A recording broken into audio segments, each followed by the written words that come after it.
പാടില്ലാത്തതൊക്കെ നടന്നല്ലോ. കേട്ടിട്ട് എനിക്ക് തന്നെ സഹിക്കാൻ പറ്റുന്നില്ലല്ലോ. പോലീസ് പിടിച്ചോണ്ട് പോകാൻ ശ്രമിച്ചപ്പോ എന്റെ മോളുടെ മനസ്സ് എന്തുമാത്രം വിഷമിച്ചിട്ടുണ്ടാവും. എത്ര തവണ പറഞ്ഞിട്ടുണ്ട് ഈ പണി ചെയ്യരുതെന്ന്. എന്നിട്ട് കേട്ടോ? വെള്ളത്തുണി ഇട്ട് നടന്നാ മാത്രം മതിയോ? ഇപ്പൊ മാനവും മര്യാദയും എല്ലാം പോയില്ലേ? ഇനിയിപ്പോ ഈ പെൺകുട്ടിക്ക് കല്യാണാലോചന പറഞ്ഞ ആരെങ്കിലും ഇങ്ങോട്ട് വരുവോ? എങ്ങനെയാ കെട്ടിച്ചു കൊടുക്ക? എപ്പോ നോക്കിയാലും പൈസ പൈസ പൈസ. ചാകുമ്പോ എല്ലാം കൂടെ കൊണ്ടുവന്ന് കരുതിട്ടാണ് ഇങ്ങനെയൊക്കെ ചെയ്യുന്നത്. എല്ലാം കൂടെ അങ്ങ് തീയിട്ട് കത്തിക്കുന്നതാ നല്ലത്. ഞാൻ ഇത്രയൊക്കെ പറഞ്ഞിട്ടും പാറക്കല്ല് പോലെ അനങ്ങാതിരിക്കുന്നത് കണ്ടില്ലേ? ഇതിനൊരു തീരുമാനം ഉണ്ടാക്കാൻ ഞാൻ വിടില്ല.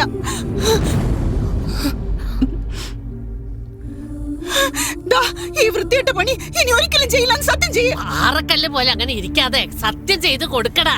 നിങ്ങൾ ചെയ്യില്ല, എനിക്കറിയാം. നിങ്ങൾ ഒരിക്കലും ചെയ്യില്ല. വേണ്ട, വിട്ടേക്കടി. ഞങ്ങൾ രണ്ടുപേരും കത്തിച്ചാമ്പലായാലും ഇയാൾ നന്നാവൂ.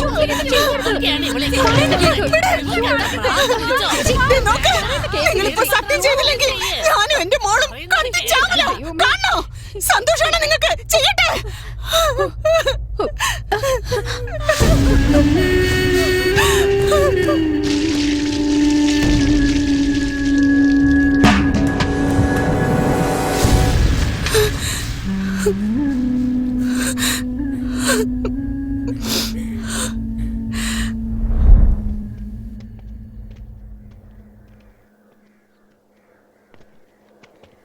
എടാ, ഇങ്ങോട്ട് വന്ന ചൂല് കൊണ്ട് അടി കിട്ടും. മുത്തശ്ശി വേണ്ട, മുത്തശ്ശി കാര്യം അറിയാതെ സംസാരിക്കരുത്. നോക്കടാ, ഇനി നിന്റെ ഒന്നും കൂടെ കൂടില്ല. ഈ തൊഴിൽ ചെയ്യില്ലെന്ന് ഇപ്പഴാ സത്യം ചെയ്തു തന്നത്. ഇനി എങ്ങാനും ഇങ്ങോട്ട് വന്നാലുണ്ടല്ലോ കയ്യും കാലും തല്ലി ഒടിച്ച് അടുപ്പിൽ വെക്കും ഞാൻ. അത് നിങ്ങളല്ല പറയേണ്ടത്, മാമനാണ് പറയേണ്ടത്. മാമൻ കുമൻ എന്ന് പറഞ്ഞ തലമുറ തല്ലി പൊളിക്കും ഞാൻ. ആരാടാ നിന്റെ മാമൻ? വൃത്തിയായിട്ടവനെ കണ്ടോ? മാമനാന്ന് പറഞ്ഞു വന്ന് നിക്കുന്നത്. ആ തെമ്മാടിയോട് പുറത്തു പോകാൻ പറ. അവള് പറഞ്ഞ കേട്ടില്ലേ? പോടാ ഇവിടുന്ന് കള്ളന്മാരെ. താൻ ഇങ്ങനെ തന്നെ പറയണം. തനിക്ക് ഇപ്പോഴാണോ മനസ്സിലായത് ഞങ്ങൾ കള്ളന്മാരാണെന്ന്? നീ പണക്കാരനായിട്ടാണ് ജനിച്ചു വീണത്. തെരുവിൽ ആക്രി കച്ചവടം നടത്തിക്കൊണ്ടിരുന്നവല്ലേ താൻ. ഇന്ന് കാറ്, വീട്, കരിമ്പ് തോട്ടം, ബംഗ്ലാവ്, 10 ഏക്കർ ഭൂമി, ഇതൊക്കെ താൻ എങ്ങനെ ഉണ്ടാക്കിയതാ? ഈ കള്ളന്മാരുടെ വേർപ്പിലുണ്ടായത് തന്നെയാ. ചെറുപ്പം തൊട്ട് മോനെ മോനെ എന്ന് എന്ത് വിചാരിച്ചാ വിളിച്ചെന്ന് എനിക്കറിയില്ല. പക്ഷെ ഞാൻ മാമനെ മാമാന്ന് വിളിക്കുമ്പോഴൊക്കെ എന്റെ അമ്മയുടെ കൂടെ ജനിച്ച അമ്മയുടെ ചേട്ടനായിട്ടാ ഞാൻ വിചാരിച്ചത്. അച്ഛനും അമ്മയും ഇല്ലാന്നുള്ള സങ്കടവും ഇല്ലായിരുന്നു. ഇന്ന് നിങ്ങൾ വലിയ കോടീശ്വരനായിരിക്കാം, പക്ഷെ ഈ കാണുന്നതൊക്കെ ഉണ്ടാക്കാനായിട്ടേ ഈ കള്ളൻ നിങ്ങൾക്ക് വേണ്ടി ജീവൻ പോലും പണയം വെച്ച് അധ്വാനിച്ചിട്ടുണ്ട്. ഈ കാണുന്നതിലൊക്കെ എന്റെ ജീവനുണ്ട്. തിരിച്ചു വേണമെന്ന് പറഞ്ഞ് തരാൻ പറ്റുമോ? എന്നിട്ടിപ്പോ എന്നെ പറയുന്നില്ല. വാടാ. എടാ വൃത്തിയായിട്ടവന്മാരെ, അവിടെ നിക്ക്.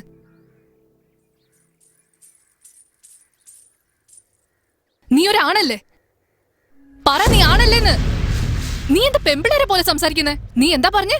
ഈ സ്വത്തിലൊക്കെ നിന്റെ ജീവനുണ്ടെന്നോ? ഈ car, lorry, quarry, government contract, തെങ്ങും തോട്ടം, മാന്തോട്ടം, വാഴത്തോട്ടം, ഇതിലൊന്നും ജീവനില്ല. ചോദിച്ചാൽ ഇവര് തരികയില്ല. ഇവരുണ്ടാക്കിയ സ്വത്തിൽ ഒരേ ഒരു സ്വത്തിന് മാത്രമേ ജീവനുള്ളൂ. അത് ഞാനാ. ഞാൻ തന്നെയാ പറയുന്നത്. എടുത്തോളൂ. നിനക്ക് നാളെ അവനെ അടിക്കുന്നേ.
കുത്തി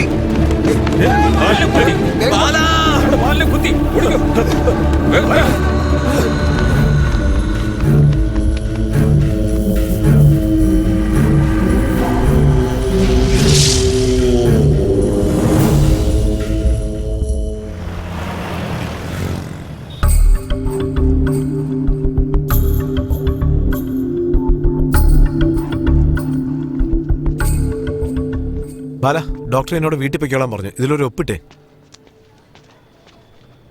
നമുക്ക് പോവാം. എന്നാടാ നീ പറഞ്ഞ പോലെ മുംബൈക്ക് 2 ടിക്കറ്റ് എടുത്തിട്ടുണ്ട്. നോക്കി പേടിപ്പിക്കൊന്നും വേണ്ട, ഞാൻ തന്നെ അവനോട് ടിക്കറ്റ് എടുക്കാൻ പറഞ്ഞത്. ഡാ, എങ്ങോട്ടേക്കാ? എന്താടാ, നിനക്ക് അറിയില്ലേ ഞാൻ എങ്ങോട്ടാ പോകുന്നെന്ന്? പറഞ്ഞാ മനസ്സിലാവില്ലേ? ഇപ്പൊ നീ ജീവനോടെ ഇരിക്കുന്നത് തന്നെ വലിയ കാര്യ. നാട്ടില് കാലുകുത്തിയാലേ വെട്ടിക്കളയും, അറിയാവുന്നതല്ലേ. നമുക്ക് നോക്കാടാ. എന്ത് നോക്കാനാ? അവളീ നാട്ടിലില്ല. ഇടുക്കിയിൽ അവളുടെ ഒരു ചിറ്റപ്പനില്ലേ, കാശി എന്ന് പറഞ്ഞിട്ട് ഒരുത്തൻ. അവളിപ്പോ അയാളുടെ കൂടെയാ. എടാ ബാല, നിനക്കിപ്പോ കുഴപ്പമൊന്നുമില്ലല്ലോ. ബാടാ, SI വിളിച്ചോണ്ട് വരാൻ പറഞ്ഞു. എന്തിനാ സാറേ? മൊയല് ബാലന്റെ ഒരു ഒപ്പ് മതിയത്രേ. നിങ്ങളെ പിടിച്ച് അകത്തിടാൻ SIയുടെ പ്ലാൻ അനുസരിച്ച് എന്നെ പറഞ്ഞു വിട്ടു. ഞാനും ചെന്ന് അവനെ വിളിച്ചു. നോക്കിയേ സാറേ, അങ്ങേർക്ക് വേണമെങ്കിൽ ഞാനൊരു ശത്രു ആയിരിക്കാം, പക്ഷെ അങ്ങേരെ ഞാൻ എന്നും എന്റെ മാമനായിട്ടേ കണ്ടിട്ടുള്ളൂ. എന്നും പറഞ്ഞ് അവന്മാർ രണ്ടുപേരും ട്രെയിനും കയറി ബോംബെയിലെങ്ങാണ്ട് പോയിരിക്കുക. ചെറുപ്രായമാണെങ്കിലും നല്ലവന്മാരാ സാറേ അവര്. ഞങ്ങളുടെ ചേട്ടനോട് കളിച്ച് ഈ നാട്ടിൽ നിന്നാലുണ്ടല്ലോ കാല് വെട്ടിക്കളയെന്ന് പറഞ്ഞേക്കാ. പോടാ ചേട്ടാ, ഇടുക്കിക്കുള്ള ബസ്സൊക്കെ എവിടെ നിൽക്കുക? അതെ, ആ ബസ് സ്റ്റാൻഡിൽ പോയി ചോദിച്ചാൽ മതി.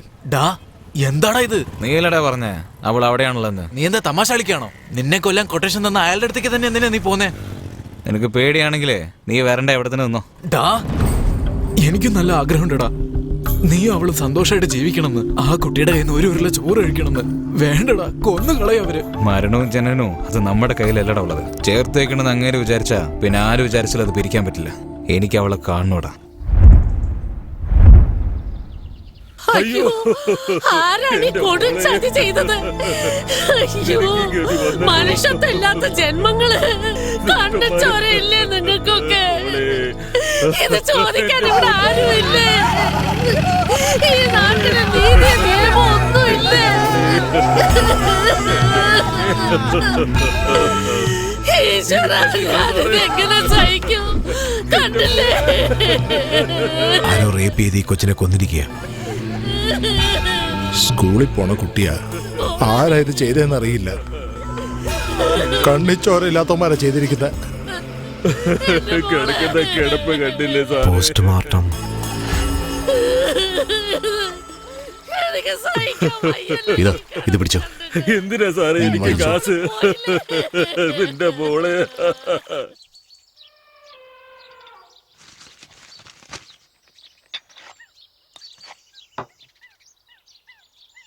എന്താ പ്രേമ, സംഭവം നടക്കുമ്പോ നീ എവിടാ പോയത്? തേക്കുമരത്തിന്റെ ലോഡർക്കാൻ എറണാകുളം വരെ പോയതാ. നിള, ഇന്നെന്താ സ്കൂളിൽ പോകുന്നില്ലേ? എനിക്കിതിലൊരു ഒപ്പിട്ട് തരണം. പെട്ടെന്ന് നടക്കണ നാക്ക്.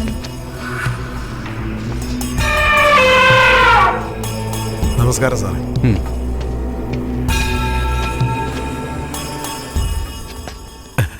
എന്താ സാറേ, എന്നെ വിളിച്ചെന്ന് ഇയാള് പറഞ്ഞു. ആ പെണ്ണിന്റെ കേസുമായിട്ട് ഇനി അധികം മുന്നോട്ട് പോകണ്ട, ക്ലോസ് ചെയ്തേക്ക്. അത് ഞാൻ ഇന്നലെ ചെയ്തു സാറേ. എന്താ, സന്തോഷമായോ? നിങ്ങളുള്ളപ്പോ എനിക്ക് സന്തോഷത്തിന് എന്ത് കുറവാ? പിന്നെന്തൊക്കെയുണ്ട്, വീട്ടില് ഭാര്യയും പിള്ളേരൊക്കെ സുഖമായിട്ടിരിക്കുകയല്ലേ? അവർക്കെന്താ, അവര് സന്തോഷമായിട്ടിരിക്കുന്നു. സാറിന്റെ സഹായത്തിൽ എല്ലാ കാര്യങ്ങളും നടക്കുമ്പോ അവര് സന്തോഷമായിട്ടിരിക്കില്ലേ? പിന്നെ നീ എന്തിനടാ എന്റെ പിള്ളേരുടെ ദേഹത്ത് കൈവച്ചത്? സാർ എന്താ സാറേ ഈ പറയുന്നേ? അവളൊരു കാട്ടുവാസിയല്ലേ? ഈ കാട്ടിൽ ജീവിക്കുന്ന എല്ലാ ആൾക്കാരും എന്റെ കൂടപ്പിറപ്പുകൾ തന്നെയാടാ. ഈ നാട്ടിലുള്ള എല്ലാ സ്ത്രീകളും എനിക്ക് അമ്മയും പെങ്ങളും മകളുമാണ്. അവരെല്ലാം എന്റെ കുടുംബമാ. അവരും എന്നെ അങ്ങനെ കണ്ടു തന്നെ ജീവിക്കുന്നത്. എന്താ സാറേ, സാറ് നിയമവിരുദ്ധമായിട്ട് എന്തൊക്കെ ചെയ്യുന്നു? ഞാനത് കണ്ണടച്ചില്ലേ? അതുപോലെ സാറും കണ്ണടച്ചെങ്കിൽ പൊയ്ക്കോ. അല്ലേ പ്രേമ? സാറിനൊന്ന് മനസ്സിലാക്കി കൊടുക്കടാ. അപ്പൊ വരട്ടെ സാറേ.